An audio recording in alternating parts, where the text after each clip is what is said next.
প্রাণ পাখি উড়ে যাবে পিঞ্জর ছেড়ে,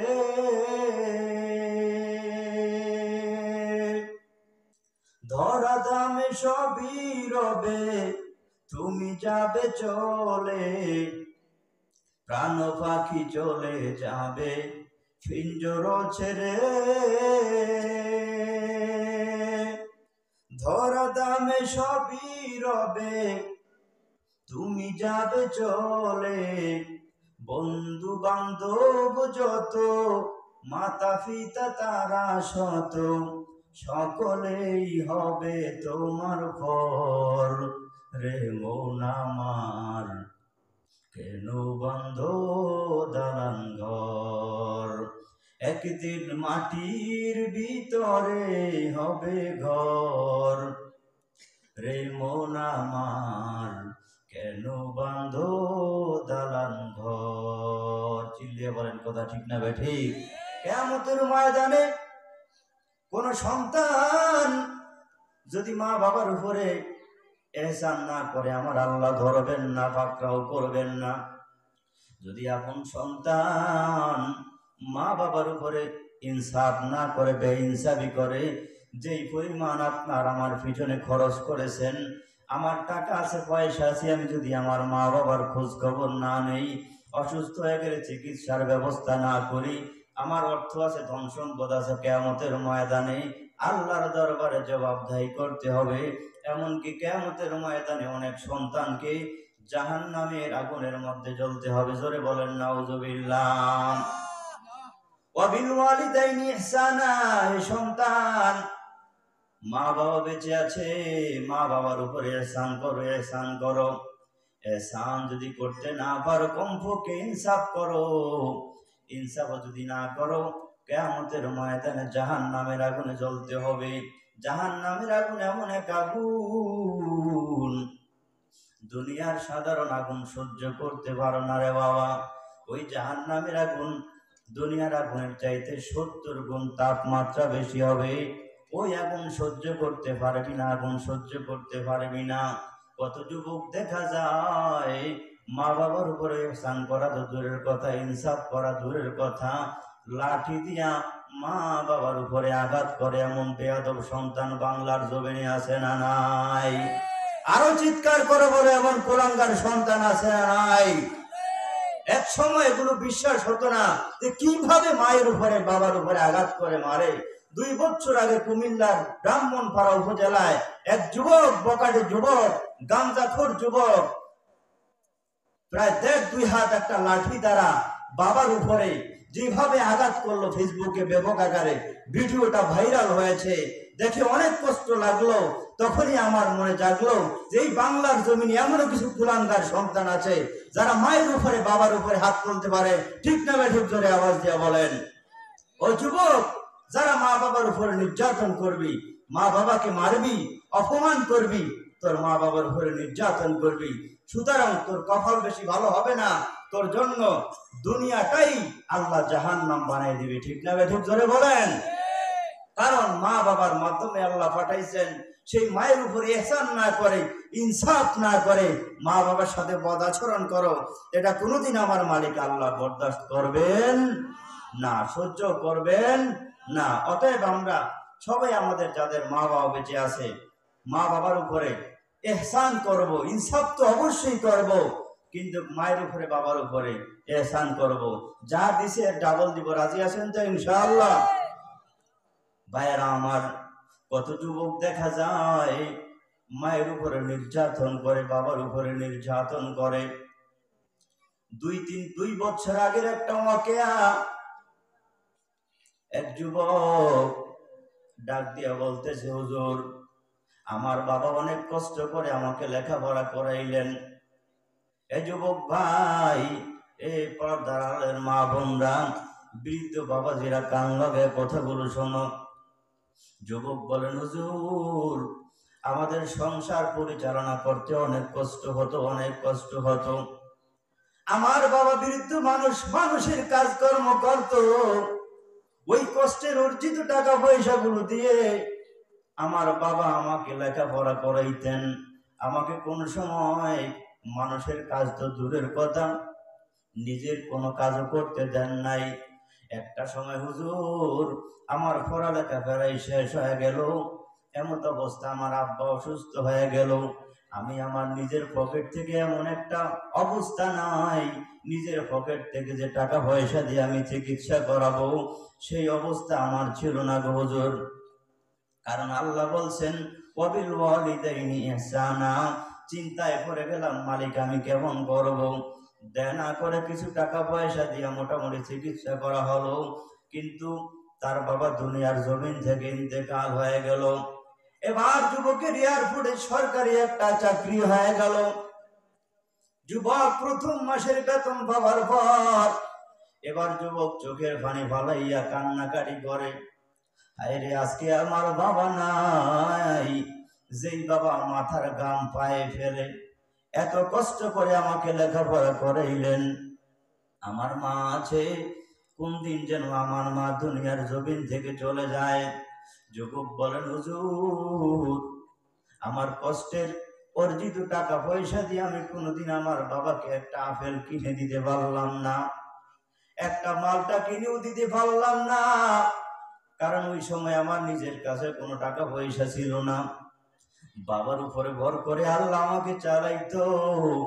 আমি যখন আমার মাস শেষে বেতন গুলো পাইতাম, যখন আমার চক্ষু দিয়া ধর ধর করে পানিগুলো বের হতো, আর বলতাম আয়রে আজকে যদি আবার বাবা থাকতো, কষ্টের ফল আজকে আমার বাবা আমার পাইতো। আজকে আমি বড় অসহায়, আমি বড় এতিম, আমার আজকে টাকার অভাব নাই, পয়সার অভাব নাই, কিন্তু মনে বড় কষ্ট, বাবা আমার দুনিয়ার জমিন থেকে চলে গেল।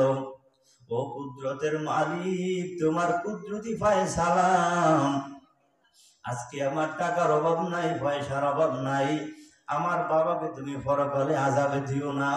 আমার কারণ আমাকে লেখাপড়া করাইতে যাই আমার বাবা ঠিক মতো নামাজ আদায় করতে পারে নাই, আমার বাবা তোমার হুকুমগুলো ঠিক মতো আদায় করতে পারে নাই, আমার বাবা আজকে অন্ধকার কবরে চলে গেছে। এর নবীর উম্মতের দল মনে পড়ে গেল সেই হাটহাজারী মাদ্রাসার সেই ঘটনাগুলো মনে হয়ে যায়।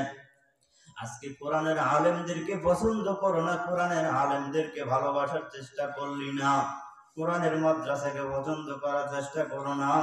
হাফিজ রবিউল ইসলাম ভাই বাংলার জমিনে তৎকালীন সরকার প্রধানমন্ত্রী শেখ হাসিনা ভারতের মোদী সরকারকে বাংলার জমিনে স্বাধীনতার সুবর্ণ জয়ন্তীর নামে শেখ হাসিনা মোদী সরকারকে বাংলার জমিনে যখন আনার চেষ্টা করে, ইসলামী আন্দোলন পক্ষান্তরে হেফাজতে ইসলাম বাংলার জমিনে আন্দোলন করেছেন আল্লামা মামুনুল হক মুফতি ফয়জুল করিম সাহেব জরমনাই ডাক দিয়ে বলছেন, ও সরকার মহোদয়, ভারতের মুসলমানদেরকে যে লোকটা গুলি করে হত্যা করে ওই লোকটার হাতের মধ্যে মুসলমানদের রক্ত আছে, এমন একটা টাটকা বেঈমানকে রক্তে রাঙ্গানো গুজরাটের কসাই মোদীকে বাংলার জমিনে আসতে দেওয়া হবে না, ঠিক না ঠিক জোরে বলেন। সেই আন্দোলনে আপনারা শরীক হয়েছেন। বৃহস্পতিবার রবিউল ইসলাম তার আগের দিনে তার বাড়ি হলো কুমিল্লায়, নোয়াখালীর একটা বিশাল বড় মসজিদে তিনি হাফেজে কোরআন হেফজ ইন্টারভিউ দিয়েছেন, সেখানে তিনি ইন্টারভিউতে টিকে গেছেন। রমজান মাসে তিনি খতমে তারাবি পড়াবেন। বৃহস্পতিবার রাত মায়ের কাছে ফোন দিয়া কয়, মা গো 4 বছরে আমি কোরআনুল কারীম খতম করলাম, আজকে 12 বছর হয়ে গেল আমি মাদ্রাসায় লেখাপড়া করতেছি, এই যে নোয়াখালীর একটা বিশাল বড় মসজিদে আমি খতমে তারাবি পড়াবো, মা গো কোনো ভয় নাই, কোনো টেনশন করবা না, আমি জানি আমার সংসার অনেক কষ্টে চলে, আমার বাবা অনেক কষ্ট করে কামাই করে, বাবা আমার বিরুদ্ধ হয়ে গেল। মা এবং সন্তানের জন্য এই কথাগুলো মোবাইলে যখন বলা বলি করতেছে, মা গো কোনো ভয় নাই, রমজানের পরে আমি একটা চাকরি নিব, চাকরি নেওয়ার পর আমাদের অবদ আল্লাহ রাখবেন, আমাদের সংসারের অবস্থার পরিবর্তন ঘটবে। এই কথা বলার পর রবিউল ইসলাম যখন নাকি শুক্রবার ঢাকার বাইতুল মোকাররমে পুলিশ যখন আন্দোলনরত ভাইদের উপর, কওমি সংগঠনের উপর হেফাজতে ইসলামের উপর গুলি বর্ষণ শুরু করে দিল। খবরটা যখন তামাম বাংলার জমিনে ঝরে পড়ল, বিবাড়িয়াতেও ছাত্রদের উপর গুলি, ছাত্রদেরকে শাহাদাত বরণ করতে হলো। যখন খবরটা হাটহাজারী মাদ্রাসায় ছড়িয়ে পড়ল, তখন হাটহাজারী মাদ্রাসার ছাত্ররাও আন্দোলনে নেমে এলো। একটা পর্যায়ে ছাত্ররা থানার উপরে কোনো আক্রমণ করে নাই, নারায়ে তাকবীরের স্লোগান দিয়ে রাস্তার মধ্যে যখন ছাত্ররা আসলো, তৎকালীন হাটহাজারী মাদ্রাসা মডেল থানার কুলাঙ্গার ওসি রফিকুল ইসলাম সে নিজে নেতৃত্ব দিয়ে ছাত্রদের উপর গুলি বর্ষণ শুরু করে দিল। হাফেজে কোরআন রবিউল ইসলাম আমরা সরাসরি দেখেছি, বুকের মধ্যে তার গুলিটা যখন লেগে গেল, নাক এবং মুখ দিয়ে রক্তগুলো ধর ধর করে ভরা শুরু হয়ে গেল। সন্ধ্যার পর যখন তামাম বাংলার জমিনে খবরটা শুরু হয়ে গেল, চতুর্দিকে যাদের সন্তানগুলো শাহাদাত বরণ করলো, সারা বাংলার জমিনে ওলামায়ে কেরাম থরকম্প হয়ে গেলেন। আল্লাহকে বললেন, মালিক আসমান তোমার, জমিন তোমার, আমরা তো মূর্তির বিরুদ্ধে আন্দোলন করলাম, তোমার নবীও পৃথিবীর বুকে আইসা মূর্তি এবং ভাস্কর্যের বিরুদ্ধে করলো, সুতরাং ওই আন্দোলন করতে যাইয়া মাদ্রাসার হাফিজে কোরআনরা ছাত্ররা জীবন দিয়া দিল। এর নবীর উম্মতের দল। একটা পর্যায়ে রবিউল ইসলামের আম্মা সন্ধ্যার পরে সন্তানের কাছে যে কোনো কারণে ফোন দেয়, সন্তানের দেখে সন্তানের কণ্ঠ আর শোনা যায় না। পাশের রুমের একটা ছাত্র, এলাকারই পাশের একটা ছাত্র মোবাইলটা রিসিভ করে। রবিউলের আম্মা বলে, বাবা কেমন আছো রে বাবা? রাস্তায় নামিও না, গুলির চতুর্দিকে গুলি বর্ষণ করে। সন্তান ডাক দিয়া বলে, মা ও চাচি আপনি কে? আপনাকে তো আমি চিনি না গো চাচি, আপনি কে? ডাক দিয়া বলে, আমি রবিউলের মা, আমার সন্তান মোবাইলওয়ালা রবিউল কোথায়? সন্তান পাশের ছাত্র ডাক দিয়া কয়, আম্মা জান আপনার রবিউল পৃথিবীর বুকে আর নাই, শাহাদাতের পেয়ালা পান করে আল্লাহর তৈরি জান্নাতে চলে গেছেন। সাধারণ মানুষ বুঝে না, বাবা কি বলো, একটু ভালো করে বলো, আমার সন্তান কই? কয় পুলিশ গুলি করলো আপনার সন্তানের বুকের মধ্যে, আপনার সন্তান রবিউল আর দুনিয়াতে বেঁচে নাই, সে এখন লাশ হয়ে গেছে। সন্তানের এই কঠিন মুমূর্ষ যখন এমন বিবরণ শুনলো, মা জননী মোবাইলটা ফালাই একটা চিৎকার দিয়ে জমিনের মধ্যে ভরে গেল, আর ডাক দিয়া বলল, মালিক গতকালকে যেই সন্তানের সাথে মোবাইলে কথা বললাম, আমার সন্তান রবিউল আমার জন্য যে কথাগুলো বললো, মা কষ্ট করার দরকার নাই, আমি কামাই করব, আমি অনেক টাকা তোমাদেরকে দিব, এত বছর পর্যন্ত প্রায় 20টা বছর পর্যন্ত আমার পিছনে শ্রম দিলারে মা, সুতরাং আর কষ্ট করতে হবে না। আজকে বুঝি পুলিশের গুলি খাই আমার সন্তান দুনিয়ার জমিন থেকে বিদায় হয়ে গেল। ও দয়ার মালিক, সহ্য হয় না, সহ্য হয় না। সুতরাং এগুলো কি বলে, আমার সন্তান সহ্য হয় না, আমার সন্তান বুঝি দুনিয়ার জমিন থেকে চলে গেল, আমার কি হবে, আমার কি হবে, আমি দুনিয়াতে বাঁচবো না, কলিজা ফেটে আমিও চলে যাব। এর নবীর উম্মতের দল। ফজরের আজান হইতেছে, এমন অবস্থায় বাড়ির মধ্যে যখন কুমিল্লার জমিন অ্যাম্বুলেন্সের গাড়ি ঢুক, মায়ের চোখে ঘুম নাই। অ্যাম্বুলেন্স থেকে হাফিজ রবিউলের লাশটা যখন নামালো, মা জননী সন্তানটাকে ধরে একটা চিৎকার মেরে ডাক দিয়ে বলল, সন্তান পুলিশের জন্য কি তোমাকে আমি লালন পালন করেছি? তুমি আমার অনেক আদরের সন্তান, 10 মাস তোমাকে আমি পেটে ধারণ করেছি, তুমি যখন আবার গর্ভে ছিলা রে বাবা, আমি মা ঠিক মতো খানা খাইতে পারি নাই, আমি মা ঠিক মতো ঘুমাইতে পারি নাই। আজকে আমার সন্তান আমার সামনে লাশ হয়ে আসবে, আমি কোনোদিন কল্পনাও করি নাই, ধারণাও করি নাই। এর নবীর উম্মতের দল। ও প্রাণের যুবক ভাই, পৃথিবীতে যেহেতু দুনিয়াতে কোনো মানুষ বাঁচতে পারবে না, শরীরে রক্ত দিয়েছেন আল্লাহ, জীবন দিয়েছেন আল্লাহ, অতএব এই রক্ত শরীরের দান করব কার জন্য? জোরে বলো। রবিউল ইসলাম বাতিলের সামনে মাথা নত করে নাই, শাহাদাত বরণ করলো। এবার রবিউলের মা পাগলের মতো কান্নাকাটি করে। আমার এলাকাবাসীরা, কবর আমার সন্তানের একা হবে না, একা হবে না, আমার কবরটাও তোরা আমার সন্তানের পাশে করে দে। কারণ যেই সন্তানকে এত আদর করে লালন করে আমি পারলাম, আমি মা 2 বছর 2.5 বছর দুধ পান করাইলাম, আজকে বুঝি আমি ব্যর্থ হয়ে গেলাম।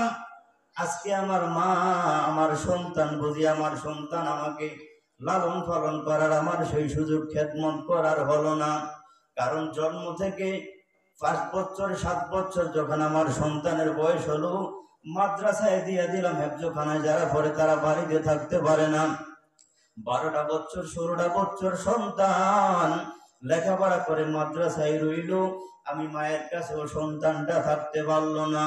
ও দয়ার মালিক, যারে ষড়যন্ত্রে আমার সন্তানটা দুনিয়ার জমিন থেকে চলে গেল, সুতরাং এদের বিচারে তুমি করিও। সন্তান রবিউলের মার দোয়া কবুল করে নিলেন কে? সম্মানিত হাজির, আমি বাংলার জমিনের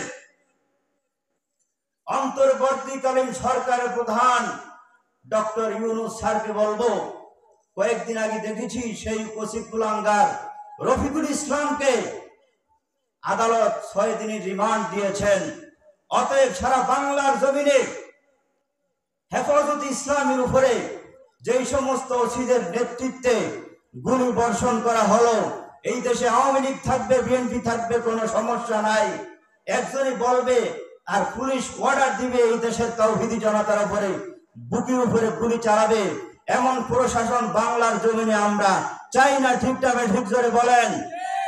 জুলাই এবং আগস্টের গণবিপ্লবে যারা আমার বাংলার জমিনের মায়ের উপরে, ছাত্র ছাত্রীদের উপরে গুলি বর্ষণ করে বাংলার জমিন রঙে লাল করে ফেললো, আমরা ডক্টর ইউনূস স্যারকে বলবো, এই কুলাঙ্গার ওসিদেরকে আপনি দ্রুত গ্রেফতার করে বাংলার জমিনে তাদেরকে বিচার করলে হবে না, এদেরকে ফাঁসির কাছে ঝুলাইতে হবে। ঠিক না ঠিক জোরে আওয়াজ দেওয়া বল মুসলমান, যাতে করে বাংলার জমিনে কোন সময় কোন প্রশাসন এই দুঃসাহস না পায়, এই মুসলমানদের উপরে তারা গুলি চালানোর দুঃসাহস যেন কেউ না পায়। ঠিক না ঠিক? একজন নেতা বলবে গুলি খাও আর তারা গুলি করবে, এটা কোনোদিন হইতে পারে না। কারণ বাংলাদেশে বিভিন্ন দল থাকবে, তারা মারপিট বাড়বে, ঝামেলা হবে। প্রশাসনের কাজ হলো নিরপেক্ষভাবে তাদেরকে নিয়ন্ত্রণ করবে। কিন্তু একজনের কথা এক দলের সাপোর্ট করে আরেক দলের উপরে কেন হামলা করবে? ঠিক না ঠিক জোরে বলেন? কারণ প্রশাসনের বেতন দেয় আপনার আমার এই ঘামের টাকায়। ঠিক না ঠিক? সম্মানিত হাজিরিন, আসুন আমরা এই বাংলাদেশ জমিনে আর বৈষম্য চাই না। আমরা সবাই সমস্ত সবকিছু দলাদল ভেদ করে ভাগাভাগি দরকার নাই।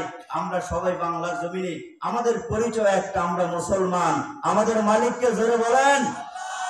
আমরা হলাম মুসলমান, আমাদের পরিচয় হইল একটা, আমরা মুসলমান। শুধু এই পরিচয়, স্বার্থের কারণে, দুনিয়ার কারণে বিভিন্ন দল করে থাকি। কিন্তু যখন কোন মুনাফিক, যখন কোন ইসলাম বিদ্বেষী নবীর বিরুদ্ধে, আল্লাহর বিরুদ্ধে, কোরআনের বিরুদ্ধে এই দেশে আইন পাস করবে, আমরা চুপ করে থাকবো না তাদের বিরুদ্ধে গড় আন্দোলন করে চলবো ইনশাআল্লাহ। ভাইয়েরা আমার, বলছিলাম রবিউলের কথা, দুনিয়ার জমিন থেকে বিদায় হয়ে গেল। এর নবীর উম্মতের দল, ও বৃদ্ধ বাবা, দুনিয়ার জমিনে কেউ বাঁচতে পারবা না, অন্ধকার কবরে সবাইকে যেতে হবে। ঠিক না ঠিক জোরে বলেন? অন্ধকার কবরে যেতে হবে।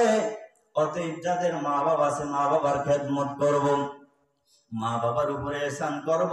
কারণ আল্লাহ নিজে বলছেন ওয়াবিল ওয়ালিদাইনি ইহসানা, মায়ের উপরে বাবার উপরে ইহসান করো হে সন্তান। যদি ইহসান করতে না পারো, কমপক্ষে ইনসাফ করো। ইনসাফ যদি না করো, কিয়ামতের ময়দানে জাহান্নামের আগুনে জ্বলতে হবে। এরা মুসলমানের দল। আজ দেখা যায় কত যুবক বিবাহ করে মা বাবাকে সম্মান দেয় না, দাম দেয় না, আছে না নাই? ও এলাকার মুরব্বী বাবাজি, আমাদের অনেক ভুল আছে এখানে। একটা পয়েন্ট আপনাদেরকে বলি, আমরা অনেক সময় দেখা যায় সন্তান যখন বিবাহ করে এনে বিবির সাথে ভালো সম্পর্ক করে, নতুন অবস্থায় স্বামী স্ত্রীর একটু মিল থাকবে, এটাই স্বাভাবিক। কিন্তু আপনারা অনেকেই ধারণা করেন মনে আমার সন্তানটাকে নষ্ট করেছে, এমন অনেকে ভুল ধারণা করে কি করে না? তাহলে অপরাধ আপনার আমারও আছে। না না, আপনি দেখবেন সন্তান কি আপনার আয়ত্তে চলে না, আপনার বাইরে চলে। এবং এগুলো দেখার পরে যদি আপনি আপনার এই সমস্ত বদ আচরণে যদি সন্তান নারাজ হইয়া আপনার বিমুখ হয়ে যায়, কিয়ামতের ময়দানে আপনাকে আল্লাহর দরবারে জবাবদিহি করতে হবে। সন্তানও আপনার, পুত্রবধূ আপনার। অতএব আপনার আপন মেয়ে যদি ঘরে কাম করে কষ্ট হয়, কাম করতে দেন না, কিন্তু পরের বধূ আইনা ঘরের মধ্যে অনেক কষ্ট করান, কাজ করান, তখন তো আপনাদের খুব ভালোই লাগে। আপনারা বরং ওই মেয়েটার বিরোধিতা করে এমন মানুষ আছে না নাই? ওয়াবিল ওয়ালিদাইনি ইহসানা, মা বাবার উপরে ইহসান করো হে সন্তান। এই ময়দানে এমন যুবক আছে যার মা নাই, বাবা নাই, অন্ধকার কবরে আছে না নাই? আজকে অনেকে ঘরের মধ্যে যাইয়া দরজার মধ্যে যদি নক করে মা বলে একটা ডাক দেয়, মা অন্ধকার কবরে জবাব দিতে পারবে না। বাবা আর ঘরের থেকে দরজা খুলে দিবে না। ওই যাদের বাবা দুনিয়ার জমিনে বেঁচে আছে, রে বাবা সম্মান করো, বেয়াদবি করিও না। বাবা যদি অসুস্থ হয়ে যায় চিকিৎসার ব্যবস্থা করো, ভাগাভাগিও করিও না। এর নবীর উম্মতের দল, আল্লাহ বলেন ওয়াবিল ওয়ালিদাইনি ইহসানা ইম্মা ইয়াবলুগান্না ইনদাকাল কিবারু আহাদুহুমা আও কিলাহুমা, মা বাবা দুইজন অথবা মা একজন অথবা বাবা একজন বার্ধক্যের যদি দুনিয়ার জমিনে বেঁচে থাকে, যদি বৃদ্ধ হয়ে যায়, কারণ বৃদ্ধ হয়ে গেলে মানুষ চোখে একটু কম দেখে, ঠিক না ঠিক জোরে বলেন? বৃদ্ধ হয়ে গেলে বৃদ্ধের কারণে কানেও কম শোনে। ও সন্তান, ইম্মা ইয়াবলুগান্না ইনদাকাল কিবারু আহাদুহুমা আও কিলাহুমা ফালা তাকুল লাহুমা উফ, দুইজন অথবা দুইজনের যে কোনো একজন যদি বেঁচে থাকে, মা বাবার সাথে এমন আচরণ করিও না যে আচরণে ব্যথায় ব্যথিত হইয়া তোমার মা অথবা বাবা উফ শব্দ ব্যবহার করে। অনেক সন্তান আছে সামনাসামনি মানুষের সামনে সামাজিক ভাবে বেয়াদবি করে। মা এবং বাবা একই সাথে, অনেক মানুষ আছে সন্তান বাবাকে ডাক দিয়ে বলে এই মেয়ে কথা বলিয়েন না, আছে না নাই? বাবা যেন এমন আচরণ কোন সন্তানের সাথে, মায়ের সাথে, বাবার সাথে করেও না। আমার মালিক আল্লাহ এগুলো পছন্দ করেন না। ওরে মুসলমান, যেই মা আপনাকে আমাকে হৃদয়ের গভীরে ধারণ করলেন, পেটের মধ্যে ধারণ করলেন, মা ঠিক মতো খানা খাইতে পারে নাই, যখন আপনি আমি দুনিয়ার জমিনে ভূমিষ্ঠ হব, মা জননীর এমন অবস্থা হয়েছে যেন মা দুনিয়ার জমিন থেকে ইন্তেকাল হয়ে যাবে, এমন অবস্থা হয় কি হয় না? ওই মায়ের সাথে বেয়াদবি করিস না রে যুবক, ওই বাবার সাথে বেয়াদবি করিস না। যেই বাবা কষ্ট করে মাথার ঘামগুলো পায়ে ফালাইয়া তোমার জন্য আমার জন্য, বাবা নিজেও চা খায় না, নিজে ভালো একটা ফল খাইতে মন চায়, টেনশন অন্তরের মধ্যে, আমি যদি এই ফলটা খাই আমার সন্তানের জন্য আপেল কিনতে পারবো না, কেক কিনতে পারবো না। অনেক বাবা এমন আছে নিজের সন্তানদের দিকে তাকাইয়া বাবা নিজের শরীরের মধ্যে ভালো একটা পোশাক পরে না, আছে না নাই? দামি একটা জামা কিনে না, দামি একটা ফল ও সন্তান বাবা সন্তানের দিকে খেয়াল করে খায় না। ওরে সন্তান, আজকে তোমার বাবা আছে বৃদ্ধ হয়ে গেছে, অথবা মা আছে, বাবা আছে, ওদের জন্য ভালো কোনো কিছুর ব্যবস্থা করে দাও। এমন আচরণ করিও না যে আচরণে ব্যথায় ব্যথিত হইয়া বলে সন্তানটাকে কেন জন্ম দিলাম? এই কুলাঙ্গার সন্তান জন্ম না দিয়া যদি একটা কলা গাছ রোপণ করতাম, মানুষ কলা গাছের কলা খাইয়া আমার জন্য দোয়া করত। অনেক সময় বাবা মা এমন কথা বলে কি বলে না? এমন আচরণ করা যাবে? ইম্মা ইয়াবলুগান্না ইনদাকাল কিবারু আহাদুহুমা আও কিলাহুমা ফালা তাকুল লাহুমা উফ ওয়ালা তানহারহুমা, ও সন্তান, তোমার বাবা তোমাকে কিছু জিজ্ঞাসা করেছে, বাবা এটা কি? বৃদ্ধ হয়ে গেছে, কানে একটু কম শোনে, চোখে কম দেখে, ডাক দিয়ে বলে এই আব্বা এদিকে আসেন, কানে শোনে নাই, ধমক দিও না। এই মিয়া কতবার বলছি, আপনি কানে কেন শোনেন না? অনেক সন্তান বলে কি বলে না, না না সন্তান মাথা নাড়া দিয়া তোমার বাবার সাথে বেয়াদবিমূলক আচরণ করিও না, বাবা বড় কষ্ট পাবে, মা বড় কষ্ট পাবে, মা বড় কষ্ট পাবে।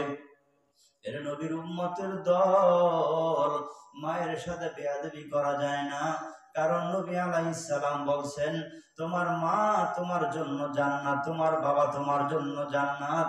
মা বাবা বেঁচে আছে তোমার ঘরে, তোমার জান্নাত বেঁচে আছে। আল্লাহর নবীর একজন সাহাবী পয়গম্বরের কাছে ডাক দিয়া কও, নবী আমার, আপনি বলছেন মায়ের দিকে তাকাইলে, বাবার দিকে তাকাইলে কবুল হজের নেক আমল হয়, কবুল হজ আমল নামায় আল্লাহ হজের সওয়াব দান করেন। তাহলে আমি যদি আমার মায়ের দিকে ঘরের মধ্যে নেক নজরে, মুহাব্বতের নজরে একবার তাকাই, দুইবার তাকাই, তিনবার তাকাই, আমার আমল নামায় হজের সওয়াব হবে নি? রহমাতুল লিল আলামিন ডাক দিয়ে বললেন, সাহাবী রে, যতবার তুমি তোমার মা বাবার দিকে নেক নজরে তাকাইবা, প্রত্যেকটা নেক নজরে তোমার আমল নামায় কবুল হজের সওয়াব লিখে দিবেন কে? মায়ের দোয়া লও রে যুবক, মায়ের দোয়া লও, মায়ের দোয়া লও রে যুবক, মায়ের দোয়া লও। আরে বিপদে পড়বে না তুমি যখন যেথায় যাও, মায়ের দোয়া লও রে যুবক, মায়ের দোয়া লও। মায়ে যখন দোয়া করে পৌঁছে যায় আরশ পারে, যার কারণে সাথে সাথে ফল দেখিতে পাও। মায়ের দোয়া লও রে যুবক, মায়ের দোয়া লও, মায়ের দোয়া লও রে যুবক, মায়ের দোয়া লও। আর বিপদে পড়বে না তুমি যখন যেথায় যাও, মায়ের দোয়া লও রে যুবক, মায়ের দোয়া লও। এর যুবক ভাই, এই ময়দানে অনেক বৃদ্ধ বাবা আছে। একটু আগে অনেকেই দেখলাম অনেকের চোখের কোনায় পানি। কার জানি দুনিয়াতে মা নাই, মায়ের কথা স্মরণ হয়ে গেল, বাবার কথা স্মরণ হয়ে গেল। ওরে যুবক, যাদের মা বেঁচে আছে, আব্বা বেঁচে আছে, অসুস্থ হয়ে গেলে চিকিৎসার ব্যবস্থা করো, টাকা পয়সা দিয়া সহযোগিতা করো। ঈদ যখন আসবে বাবার জন্য, নিজের সন্তানের জন্য যেমন নতুন জামা কাপড় কিনে দাও, ভেদাভেদ করো না, ভাগাভাগি করো না। তোমার সম্পদ আল্লাহ রাখছেন, মায়ের জন্য বাবার জন্য সবকিছুর ব্যবস্থা করে দাও, কারণ কামাই রোজগারের মধ্যে বরকত দিবেন কে? ওয়াকফিদ লাহুমা জানাহাদ যুল্লি মিনার রাহমা ওয়া কুর রাব্বিরহামহুমা কামা রাব্বায়ানি সগীরা। ও সন্তান, তোমার মা বাবা দুনিয়াতে কেউই বেঁচে নাই, অন্ধকার কবরের জগতে চলে গেল। কবরের কিনারে যাইয়া ওয়া কুর রাব্বিরহামহুমা কামা রাব্বায়ানি সগীরা, মা বাবার জন্য কবরের কিনারায় দোয়া করো। নবী আলাইহিস সালাম হাদিসের মধ্যে বলছেন, কোন সন্তান যদি জুমার দিনে, কোন দিনে জোরে বলেন, সন্তান যদি মা বাবার কিনারায় দাঁড়াইয়া সূরা ফাতিহা একবার, সূরা ইখলাস 3 বার, অথবা সূরা ইয়াসিনের কিছু আয়াত, অথবা সূরা মুলক তেলাওয়াত করে, চোখের পানি ফালাইয়া যদি সন্তান মা বাবার জন্য দোয়া করে, রহমাতুল লিল আলামিন মদিনার নবী আমার বলেন, ওই সন্তানটাকে আল্লাহ নেককার সন্তান হিসেবে কবুল করে নেয়। জুমার দিন মা বাবার জন্য কবরের কিনারায় যে দোয়া করবো, রাজি আছেননি? ওই অন্ধকার কবরে আমার মা পড়ে আছে। ও যুবক ভাই, দিলটা এত ফাঁসান হৃদয়ের হয়ে গেছে, 5 বছর 2 বছর পর্যন্ত কবরের কিনারায় মা বাবার খোঁজ খবর নেয় না, এমন যুবক আছে না নাই? ও যুবক, তুমি আজকে তোমার মা বাবার সাথে যে আচরণ করবা, অপেক্ষায় থাকো, তোমারও আল্লাহ যে সন্তানগুলো দিয়েছেন ওই সন্তানও কিন্তু তোমার সাথে এমন বদ আচরণ খারাপ আচরণ করবে। আর তুমি যদি তোমার মায়ের সাথে বাবার সাথে ভালো আচরণ করো তাহলে এই সন্তানগুলো তোমার সাথে ভালো আচরণ করবে। ঠিক না বেঠিক জোরে বলেন। কবরের কিনারা দাঁড়াইয়া বলবা, দয়ার মালিক আমার মা বাবা কুর রব্বির হামহুমা কামা রব্বায়ানি সগীরা। ও মালিক আমার মা বাবা অন্ধকার কবরে আপনার জিম্মায় চলে গেছে, সুতরাং আমার মা বাবা অন্ধকার কবরে জাহান্নামের আগুনে আছে না জান্নাতে আছে। আমি তো দুইটা চক্ষু দিয়া দেখি না। আমি তোমার দরবারে দোয়া করি, আল্লাহ আমার মা বাবার কবরটাকে তুমি জান্নাতের বাগান বানায় দাও। এবং আমার মা বাবা যেমন আমি যখন ছোট্ট ছিলাম আমাকে যখন লালন পালন করলো, আদর্শ হাত ভালোবাসা করলো, আমি যখন নাবাকি অবস্থায় ছিলাম তাড়াতাড়ি পবিত্র করে আমার আম্মা জান আমাকে বুকের মধ্যে জড়ায় নিল, দুইটা গালে চুমু খাইলো, আমার মা এত আদর করলো ভালোবাসলো। আজকে আমার ওই জনম দুঃখী মা অন্ধকার কবরে, জানি না আমার মা কি অবস্থায় আছে। আল্লাহ আমার মা যেমন আমাকে আদর করলো ছোট্টবেলায়, মোহাব্বত করলো ভালোবাসলো, সুতরাং এমন আমার মা বাবার সাথে তুমি ভালো আচরণ করো। মা বাবার সাথে কবরের মধ্যে জান্নাতের নাজ নেয়ামত দ্বারা কবরটাকে ভরপুর করে দাও। সন্তান যদি এমন আল্লাহর কাছে চোখের পানি ফালাইয়া কান্নাকারি করে, সন্তানের দোয়া কবুল করে, মা বাবার কবর রাজা আল্লাহ বন্ধ করে তার কবর গুলাকে জান্নাতের বাগান বানাইতে পারেন কি পারেন না? ওরে নবীর উম্মতের দল, ও প্রাণের ভাই, অনুরোধ করে বলবো দুইটা পা আগে দাও, পায়ের উপরে হাত দিয়ে বলি জীবনে মায়ের সাথে বেয়াদবি করিস না। এমন যদি কেউ মায়ের সাথে বদ আচরণ করে থাকো, আজকে মায়ের কাছে যায় ক্ষমা চাই, বাবু আম্মা জান বেয়াদবি করেছি, আপনার সাথে রাগের বসে কথা বলেছি, কোন সময় পৃথিবীর বুকে যতদিন বেঁচে থাকি আর ওয়াদা করলাম জীবনে কোনো সময় আপনার সাথে এমন খারাপ আচরণ করব না, বদ আচরণ করব না। বাবার সাথে যদি কোনো যুবক ভাই বদ আচরণ করে থাকেন, খারাপ ব্যবহার করে থাকেন, বাবার কাছেও ক্ষমা চাবেন। কারণ আল্লাহ বলছেন, নবী বলছেন, রিজার রব্বি ফি রিজাল ওয়ালিদাইন ওয়া সাখাতুর রব্বি ফি সাখাতিল ওয়ালিদাইন। ও সন্তান, মা বাবা তোমার উপরে খুশি, আমার আল্লাহ তোমার উপরে খুশি। আর মা বাবা তোমার বদ আচরণে তোমার উপরে বেজার, আমার আল্লাহ তোমার উপরে বেজার। ঠিক না বেঠিক? এর নবীর উম্মতের দল, কিছুক্ষণের মধ্যে মুনাজাত হয়ে যাবে, একটা লোক এখান থেকে উঠবেন না। আমরা আল্লাহর কাছে তওবা করব। ও দয়ার মালিক, সন্ধ্যা থেকে পর্যন্ত আলোচনাগুলো হলো, আমাদের এই আলোচনার ভুল ত্রুটি ক্ষমা করে আপনি কবুল করে নেন। ও আল্লাহ, এই ময়দানে ওয়াদা করলাম, তওবা করলাম, জীবনে কোনোদিন আজ থেকে এক ওয়াক্ত নামাজও ছাড়বো না, বাদ দিব না, কাজা করবো না। রমজান মাস আসতেছে, রোজাগুলো রাখবো, আল্লাহ তোমার হুকুমগুলো পরিপূর্ণভাবে মানবো। কোন কোন ভাই রাজি আছেন দুইটা হাত আমার মাওলার দরবারে উঠে দেন। নারায়ে তাকবীর। আয় আল্লাহ আমার যুবক ভাইদের হাতকে কবুল করে নেন, বৃদ্ধ বাবাজিদের হাতগুলোকে কবুল করে নেন, আমার বৃদ্ধ বাবাজিদেরকে সালমান ফারসির মতো কবুল করে নেন, যুবকদেরকে হযরত আলীর মতো কবুল করে নেন। মৃত্যু পর্যন্ত যেন আল্লাহ গুনাহের কোনো কাজ আমাদের দ্বারা না হয়, সেই তৌফিক আমাদের প্রত্যেককে দান করেন, সকলে বলি আমিন।